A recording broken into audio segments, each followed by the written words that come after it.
গোমতী জেলার কিল্লা পেত্রাকামিতে আজ থেকে শুরু হয়েছে ঐতিহ্যবাহী বাবা গড়িয়া পুজো। জামাতিয়া হাদা সম্প্রদায়ের উদ্যোগে আয়োজিত এই পুজো চলবে টানা 7 দিন ব্যাপী। চিরাচরিত নিয়ম নীতি, কৃষ্টি, সংস্কৃতি ও প্রথা মেনে সকাল থেকেই ভক্তদের উপস্থিতিতে ধর্মীয় আচার অনুষ্ঠানের মধ্য দিয়ে পুজো সম্পন্ন হয়। পুজো প্রাঙ্গণে উৎসবের পরিবেশ লক্ষ্য করা যায়। জামাতিয়া হাদার আকরা মনীন্দ্র মোহন জামাতিয়া জানান, দেশ ও সমাজের শান্তি ও সমৃদ্ধি কামনায় এই পুজোর আয়োজন করা হয়েছে। কানুন রীতি অনুসারে আজকের দিনে আমাদের বাবা গড়িয়া পূজা প্রথম পর্ব।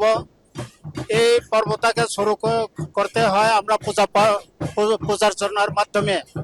এই পূজাটা 7 দিন ধরে চলব। কালকে বিগ্রহ পূজা হইব, আজকে শুধু তার শুরু।